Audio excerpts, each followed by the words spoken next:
Hello, church family. It's John Bootsman once again for our weekly e-news, and we got some good stuff to communicate with you. First of all, men, we've got tonight, but we're changing rooms, so you're going to be downstairs in the overflow. We're all set up tomorrow for our seniors luncheon, and so the rooms are set. We're looking forward to being able to bless our seniors and anybody that still wants to be in on that. I don't know. I think we might have one or two more spaces. I'm not sure, but be a part of that. So, men, I also want to let you know that this is our last night of the year that we're meeting here at 272. Next week, we're eagerly looking forward to going to Followers Mission, and it'll be a wonderful opportunity to have outreach. And may that be just something that's in our hearts even for the next year as we consider outreach, as we consider all those in the world that need the message of Christ, that don't yet know the good news. And many of them just don't even know to look for Jesus. And you and I are the witnesses. You and I are the message. And as we're faithful in releasing that message, more and more will come to Christ. And so we are eager about that. And we also have women.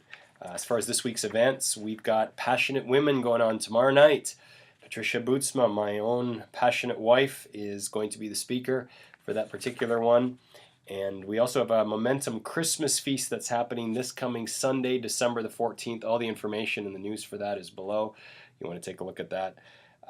Last thing is, I hope this month of December you get to fill up and eat up, because we are beginning, true to form, like we've done in the last few years. We're going to have a fast starting on January the 1st. Of course, it's not a regimented, legalistic fast, but it's what do you feel before the Lord that you want to give up as you really set your heart to focus on His heart, as you draw near to Him, drawing near to the fire of His heart, with what can be not only a cold winter, but cold hearts ourselves, as we really position ourselves to say, Father, what's on your heart for 2015? I am convinced that 2015 is going to be a year to remember, a year to mark down, a year to note, because I personally foresee that it is the Lord's hand moving, but sometimes releasing things. That's actually what the word Shemitah means, is a releasing and a letting go.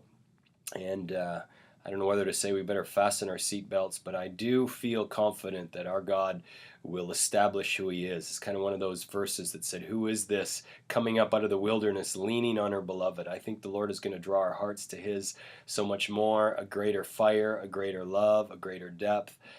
It's going to be good, but it doesn't mean it's going to be easy. I believe our spirit man will come alive. The flesh might ache and cry a little bit, but what an opportunity to continue to engage community, to continue to engage the love of God, and see a demonstration of that. And so much of our focus as a local church will even be more and more, how do we reach out to others? How do we not only go to where they are, but perhaps invite them to where we are, that they can experience the presence and the glory of God as we have our services.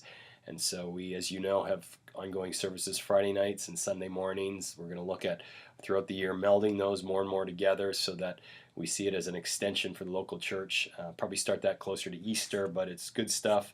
But anyway, all that to say, let's build community, momentum. Young adults, they're doing it this coming Sunday, so that'll be good. Also want to let you know, and this is a good event to invite family and friends to, but New Year's Eve, we've got a Christmas service. It'll be a worship service. It's going to be really good.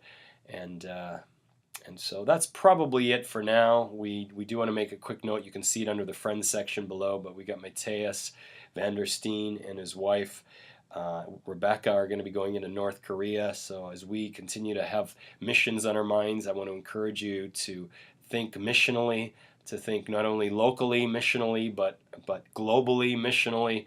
And perhaps you can be one that joins in prayer. Perhaps you can be one that joins in sending your funds to those places. Perhaps you can be one that joins in going. Maybe you can do all three.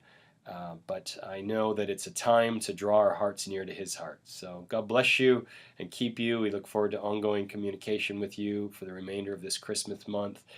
May God keep you during this month. Maybe a time of family, maybe a time of reconciliation, maybe a time of the love of God manifested in our hearts. God bless you. Talk later. Bye-bye.